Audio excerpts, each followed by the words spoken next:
నమస్కారం అండి. నేను మీ Rasoolin Khan, astronumerology coach and consultant. మనము ఆల్రెడీ కెంపు గురించి మనం తెలుసుకున్నాం. రూబీ మొట్టమొదటి జెమ్ స్టోన్, తర్వాత నవరత్నాలలో పెద్దన్న లాంటి వాడు. సో ఇప్పుడు మనము ఇంకొక స్టోన్ గురించి మనం తెలుసుకోబోతున్నాము. అదేదో కాదు, ముత్యం, పర్ల్.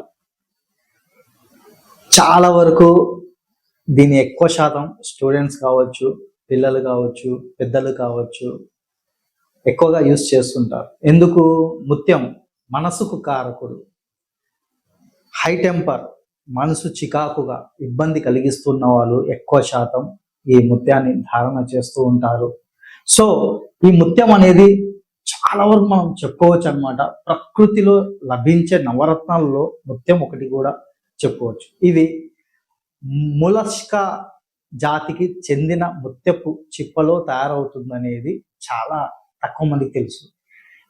ముందుగా ఇవి కొన్ని ఇసుక రేణువులు, అంటే ముత్యపు చిప్పలో ఇసుక రేణువులుగా చేరి ఆ చిప్పలో ప్రవేశిస్తాయి. తర్వాత ఆ చిప్ప వైబ్రేట్, అంటే నీళ్ళల్లో కదులుతున్నప్పుడు ముత్యము చిప్ప వాటిపై ఒక ప్రత్యేకమైన ద్రవ్య పదార్థాన్ని విడుదల చేస్తుంది. అది గట్టిపడి ముత్యపు రూపంలో చేరుతుంది. కొన్ని షేపులు అనేటివి ఇవ్వడం అనేది కూడా జరుగుతుంది అనేది కూడా మనం చెప్పుకోవచ్చు అన్నమాట. సో ఇది ముత్యాలను మనము స్త్రీలు ఎక్కువగా ఉపయోగిస్తుంటారు. హారం, చెవులో దిద్దులుగా, ఎన్నో విధాలుగా దీన్ని ఎక్కువగా వాడుతుంటారు. స్త్రీలు మంగళసూత్రంలో కూడా దీన్ని ఉపయోగిస్తారు అనేది కూడా మనకు తెలిసిన విషయం. ముత్యాన్ని చేర్చే ఆచారం ప్రాచీన కాలం నుంచి ఉంది అని కూడా మనం చెప్పుకోవచ్చు. శ్రీరామనవమి రోజున సీతారాముల కళ్యాణం జరిగినప్పుడు ముత్యాల తలంబ్రాలు పోయడం ఆనవాయితీగా ఉంది అన్న విషయం అందరికీ తెలిసినది. కళ్యాణం జరిగే సమయంలో కూడా స్వామివారికి అమ్మవారికి ముత్యాల తలంబ్రాలను వేస్తూ ఉంటారనేది అందరికీ తెలిసిన విషయమే. సో ముత్యాలకు అంత ప్రాముఖ్యత, అంత ఇంపార్టెన్స్ అనేది కూడా మనం ఇవ్వడం అనేది జరుగుతుంది. మనకి ఎంత ఈ న్యాచురల్, అంటే ఇది ప్రకృతిలో ఒక ప్రకృతి సంపద అని మనం చెప్పుకోవచ్చు అనమాట. ఈ ప్రకృతిలో అన్నీ మనకి దేవుడు ఇచ్చినటివే. స్వయం ఇప్పుడు మనం చేస్తున్న ఈ కలికాలంలో స్వయం కృతిగా తప్పులు అని చెప్పుకోవచ్చు. అంటే ఆర్టిఫిషియల్గా తయారు చేయడం. సో ఆర్టిఫిషియల్కి ఎప్పుడు ఆర్టిఫిషియలే అవుతుంది, కానీ దాని యొక్క రిజల్ట్ అనేది మనం పొందలేం అనేది కూడా గుర్తుపెట్టుకోవాలి. ప్రకృతి నుంచి వచ్చిన సంపద, ప్రతి ఒక్క సంపద మనకి ఏదో ఒక రూపంలో అది హెల్ప్ అవుతూనే ఉంది అనేది కూడా మనం చెప్పుకోవచ్చు. సో అలా పోయబడిన ముత్యాలను కూడా మనం చూసుకున్నట్లయితే అక్కడి అర్చకులు వివాహితులైన స్త్రీలకు ఒక్కొక్కటిగా చొప్పున ఇస్తూ ఉంటారు, అంటే పంచుతూ ఉంటారు అన్నమాట.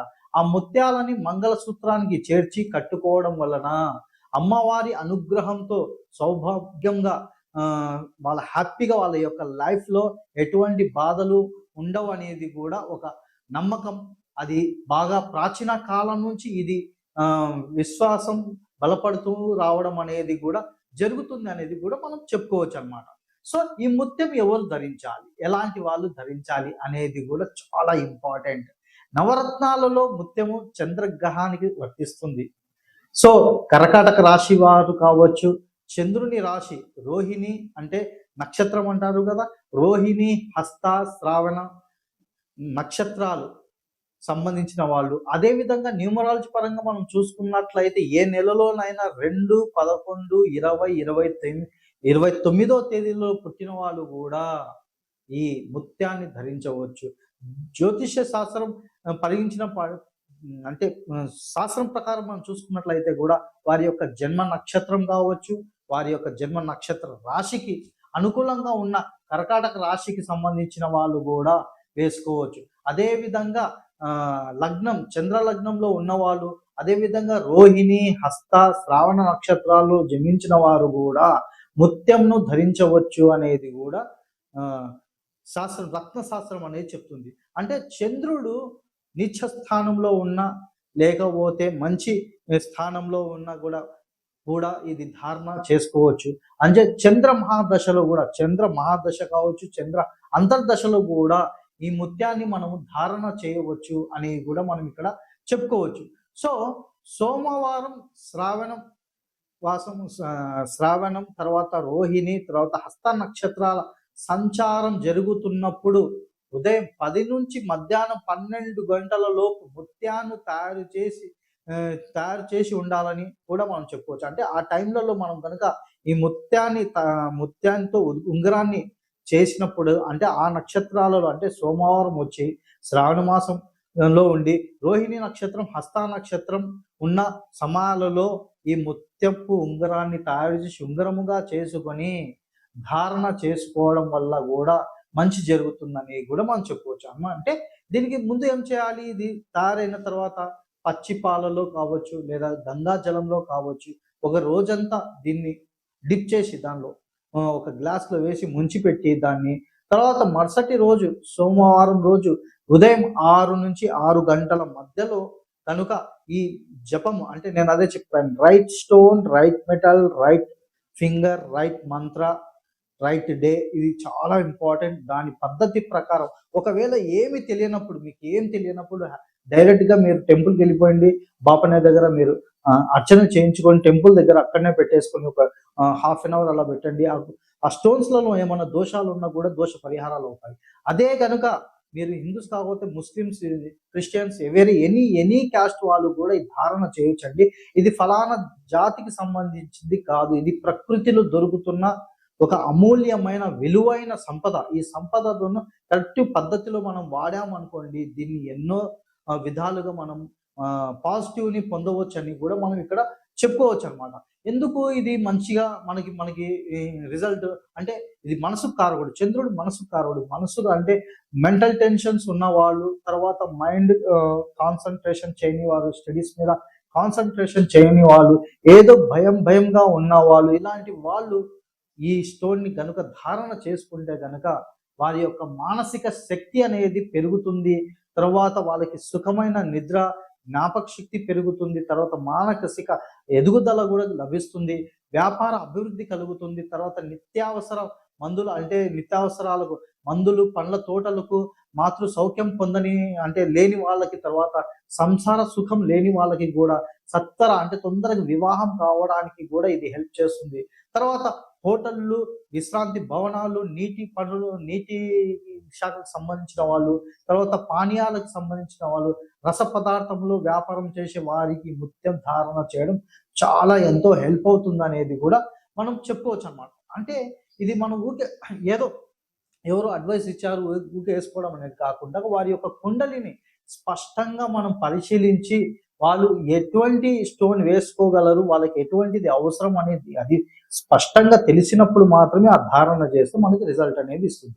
మీకు చెప్పినట్లు, నేను అదే విధంగా మీకు చెప్పినట్లు, మనకి స్టోన్ అనేది ఈ కాంబినేషన్స్ చాలా ఇంపార్టెంట్. చాలా మంది 4 వేళ్ళకి 4 ఉంగరాలు వేస్తూ ఉంటారు. నవరత్నాలు ఒకే ఫింగర్ లో నవరత్న ధారణ కూడా చేస్తారు. ఈ నవరత్న ధారణ అనేది కూడా అందరికీ షూట్ కాదనేది కూడా బాగా గుర్తుపెట్టుకోవాలి. సో ఈ ముత్యం ఒకవేళ కనుక మీరు ముత్యము ధారణ చేస్తే దాని యొక్క కాంబినేషన్ లో మాత్రం మీరు డైమండ్ లేదా బ్లూ సఫైర్ లేదా పచ్చ ఎమరాల్డ్ లేదా గోమేధికం లేదా పిల్లి కన్ను రాయి, ఈ 5 రాళ్ళను మాత్రం ఖచ్చితంగా మీరు అవాయిడ్ చేయవలసి ఉంటుంది అనేది ఇక్కడ బాగా గుర్తుపెట్టుకోవాలి. అంతేగాని మీరు ముత్యం వేసుకొని పక్కన డైమండ్ వేసుకోవడం, లేదంటే బ్లూ సఫైర్ వేసుకోవడము, లేదా క్యాట్సై వేసుకోవడం, గోమేధికం లేదంటే ఎమరాల్డ్ ఇలాంటి స్టోన్స్ వేసుకోవడం వల్ల కూడా మీరు చాలా ఇబ్బందుల పాలు అయ్యే అవకాశాలు కూడా ఉంటాయనేది కూడా మీరు బాగా గుర్తుపెట్టుకోవాలి. స్టోన్ ని ఒక ధారణ చేస్తున్నాం అంటే దానికి ఒకటి పద్ధతి అనేది ఉంటుంది. అప్పుడు మాత్రమే మీకు రిజల్ట్ అనేది ఖచ్చితంగా ఇస్తుంది అనేది కూడా ఇక్కడ మీరు గుర్తుంచుకోండి. సో మీకు బాగా అర్థమై ఉంటుంది. సో ముత్యంని ఎప్పుడు ధారణ చేయాలి, ఎలా ధారణ చేయాలి అనేది కూడా, ఈ ముత్యపు చిప్పలు కావచ్చు, ఈ ముత్యపు ఉంగరం మనకి కావాలి ఎక్కడ ఎక్కువగా దొరుకుతాయంటే మన ఇండియాలో కూడా చాలా ఎక్కువగా దొరుకుతుంటాయి. ఆస్ట్రేలియాలో కూడా ఈ ముత్యాలు అనేటివి చాలా ఎక్కువగా విరివిగా దొరుకుతాయి అనేది కూడా మనం ఇక్కడ చెప్పుకోవచ్చు అనమాట. ఈ ముత్యపు చిప్పల్ని కూడా ఈ మధ్య ఆర్టిఫిషియల్ గా అంటే ఇండ్లలో పెట్టి ఇది ప్రిపేర్ చేస్తున్నారు అనేది కూడా మనం చెప్పుకోవచ్చు అనమాట. సో సముద్రపు ముత్యపు చిప్పలు అయితే మనకి చాలా బెస్ట్ రిజల్ట్ అనేటివి ఇస్తాయనేది బాగా గుర్తుపెట్టుకోండి. సో ఈ ముత్యపు చిప్పలలో కూడా చాలా రకాలు ఉన్నాయి. తెలుపు ఉంది, నలుపు ఉంది, కొన్ని లక్షలు, అంటే మీకు 50 రూపీస్ నుంచి 1 lakh, 2 lakhs, 10 lakhs వరకు కూడా ముత్యము లభిస్తుంది అనేది కూడా బాగా గుర్తుపెట్టుకోవాలి. అంటే దాని యొక్క పరిమాణాన్ని బట్టి, అవి దొరికే స్థలాన్ని బట్టి, అవి ఎన్ని సంవత్సరాలు అయిందో దాన్ని బట్టి, దాని విలువ, దాని హార్డ్నెస్ ని బట్టి కూడా పెరుగుతుంది అనేది మీకు బాగా గుర్తుంచుకోవాలి. సో ఈ వీడియో కనుక మీకు నచ్చినట్లయితే లైక్ చేయండి, షేర్ చేయండి, సబ్స్క్రైబ్ చేయడం మాత్రం మర్చిపోకండి.